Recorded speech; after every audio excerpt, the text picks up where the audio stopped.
ना थके अभी पैर ना अभी हिम्मत हारी है, ना थके अभी पैर ना अभी हिम्मत हारी है। हौसला है ज़िंदगी में कुछ कर दिखाने का, हौसला है ज़िंदगी में कुछ कर दिखाने का, इसलिए अभी भी सफ़र जारी है। तुम्हारे अंदर भी एक आग है, तुम्हारे अंदर भी एक चाहत है अपनी ज़िंदगी में कुछ कर दिखाने का। इसीलिए तो तुम अक्टूबर की से तैयारी कैसे करें ये सारी चीज़ें ढूंढ रहे हो। तुम भी तो चाहते हो ना कि बोर्ड एग्जाम में अच्छा क्रैक करें, तो तुम्हें भी रास्ते की ज़रूरत है, स्ट्रैटेजी की ज़रूरत है। बिना रास्ते के कोई भी इंसान आगे नहीं बढ़ सकता। एक स्कॉलर, एक विद्वान जो होता है ना, उसको भी एक स्ट्रैटेजी और एक रास्ते की ज़रूरत होती है। तो बिल्कुल भी परेशान नहीं हो कि अभी तक मुझे कोई चीज़ें पता नहीं चली। मैं तुम्हारे साथ 2 से 3 केवल 3 ऐसी बातें शेयर करूंगा जो कि तुम्हारे लाइफ को पूरे चेंज करके रख देंगी और डेफिनेटली तुम अपनी स्टडी स्टार्ट कर सकोगे। और ऐसा नहीं तुम्हें कुछ कि तुम्हें भूख प्यास सब छोड़नी पड़ेगी, कुछ भी नहीं। एवन तुम्हारे लिए सब कुछ और टाइम बचेगा, तुम एंजॉय भी करोगे। बहुत सारी ऐसी इंपॉर्टेंट चीज़ें जो कि तुम अपनी लाइफ में भी करोगे और तुम पढ़ाई भी करोगे। तो चलो स्टार्ट करते हैं आज की इस वीडियो को। नमस्कार दोस्तों, मेरा नाम प्रदमा, स्वागत है आप सभी का आपके अपने यूट्यूब चैनल सरदार जी एजुकेशनल में। तो यार देखो, एक चीज़ को समझो पहले कि कोई भी चीज़ हमें करनी है, कुछ भी हमें बिल्ड करना, बड़ा एम्पायर बिल्ड करना, कोई घर बनाना है, कुछ भी करना है, तो सबसे पहले जरूरी क्या बात होती है? क्या चीज़ सबसे इंपॉर्टेंट है? बताओ। सबसे इंपॉर्टेंट चीज़ होती है प्लानिंग। ठीक है, सबसे इंपॉर्टेंट चीज़ प्लानिंग होती है। मैं तुम्हें टाइम टेबल बनाने के लिए नहीं बोला कि तुम सुबह 4 बजे उठ के 8 घंटे पढ़ो और फिर सो जाओ, नींद आ जाए तो पढ़ाई न कर पाओ। ये चीज़ें मैं नहीं बोला हूँ, बस समझो बात को। मैं केवल प्लानिंग की बात कर रहा हूँ। बिना प्लानिंग में दुनिया में ऐसा कोई काम ही हो ही नहीं सकता। सब कुछ प्लानिंग से ही होता है। तो देखो, तुम्हें अगर घर बनाना है, एक इंजीनियर होता है, अगर उसे घर बनाना है तो सबसे पहले तो प्लान करता है, स्ट्रक्चर तैयार करता है। तो सबसे पहले तो खुद का प्लान बनाओ कि तुम्हें करना क्या है, कब करना है, कैसे करना, सारी चीज़ों की प्लानिंग होनी जरूरी है। और अगर तुम्हें कल करना है तो सबसे इंपॉर्टेंट वक्त जो होता है ना, तो आज के रात का तुम प्लान करो कि कल तुम्हें क्या करना है। बहुत से लोग क्या करते हैं, बहुत से स्टूडेंट्स को मैंने देखा है कि एक महीने का, एक हफ्ते का वो टाइम टेबल बना लेते हैं और फॉलो नहीं कर पाते। बाद में लो फील करते हैं और अपने आप को गाली देते हैं और कुछ करते नहीं, और फिर और टाइम वेस्ट होता है। मैं बोल रहा हूँ भाई, एक हफ्ते के लिए कौन बोला है, एक महीने के लिए कौन बोला तुम्हें प्लान करने के लिए? एक दिन का प्लान करो। पहले तुम एक दिन का तो प्लान करके फॉलो करो। तुमसे 1 घंटे का फॉलो नहीं होता, तुम 1 महीने का बना लेते हो। एक दिन का डेली तुम्हें प्लान करना है सोने से पहले कि तुम्हें क्या पढ़ना है आज, कैसे पढ़ना है आज, क्या करना है आज। पढ़ना बस नहीं, लाइफ मतलब दिन में, पूरे दिन में करना क्या क्या है, कहाँ तुम्हें ज़्यादा टाइम देना है, तुम्हें कहाँ कम टाइम देना है। ये चीज़ कहलाती है इंटेलिजेंसी। इंटेलिजेंट लोग होते हैं, जो एम्बिशियस लोग होते हैं, वो यही करते हैं, प्लान करते हैं। मैं ये नहीं बोल रहा हूँ कि तुम किसी टॉपर की कॉपी करोगे। मैं कॉपी करने की तो बात ही नहीं कर रहा कि बहुत से लोग होते हैं कि तुम्हारे क्लास में एक इंटेलिजेंट बंदा होता है, उसे तुम कॉपी करने लगते हो। ये सबसे बड़ी मूर्खता का काम है। तुम अपना एम्पायर खुद बिल्ड करो। तुम्हें अपना एम्पायर खुद बिल्ड करना है तो तुम्हें अपना टाइम टेबल, तुम्हें अपना प्लान खुद बनाना पड़ेगा।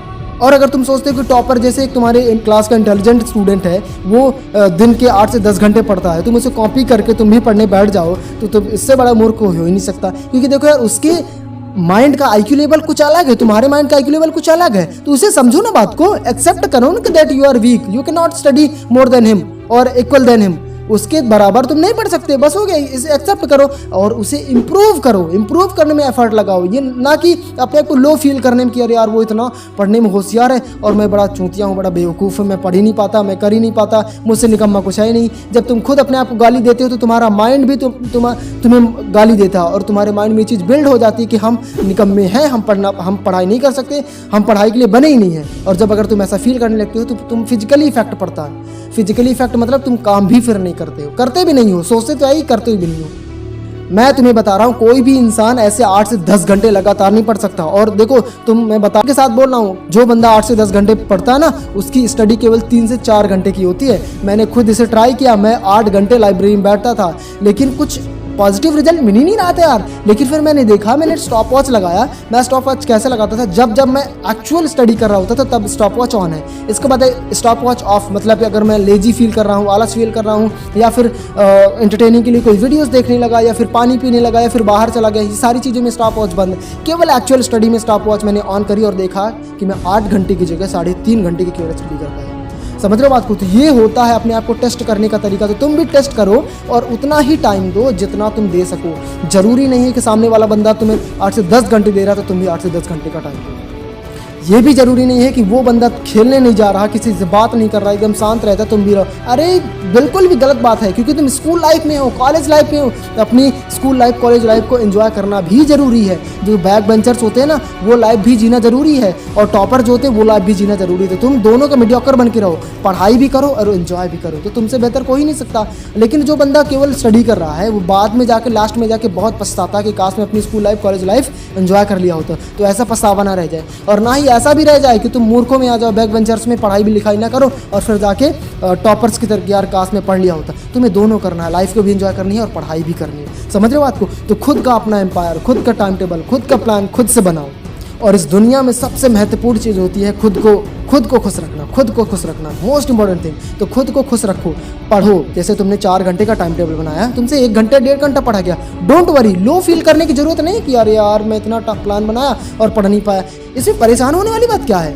सबके साथ ऐसा होता है यार, तुम बस ऐसे नहीं हो, बड़े बड़े साइंटिस्ट के साथ ऐसा होता है। समझ रहे हो बात को? तो इसको समझो बात को और इसको एक्सेप्ट करो, और जितना पढ़ा जाता है उतना पढ़ो। फिर इसके बाद अगर लो फील करने लगते हो तो एंजॉय करो, जस्ट गो एंड चिल। फिर इसके बाद आके बैठ जाओ। हाँ, चिल करने में ज़्यादा टाइम मत दो।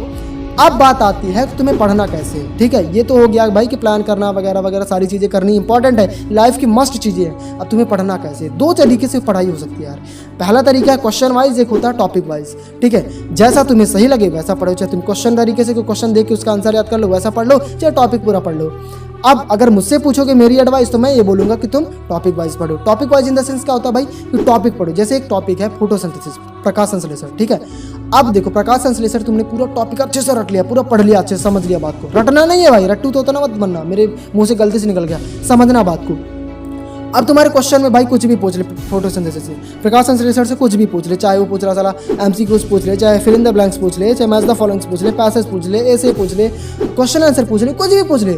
अब जब तुमने पूरा टॉपिक ही पढ़ रखा तो क्या दिक्कत की बात है, कहीं से भी पूछ ले, बन जाएगा। लेकिन अगर क्वेश्चन से पूछ रहा है तो फिर तुम क्वेश्चन तो कुछ दूसरा पढ़े, कोई अलग ही टर्म का पढ़े, लेकिन आंसर कुछ दूसरा लिखना पड़ेगा। समझ रहे बात को? तो टॉपिक वाइज स्टडी करो।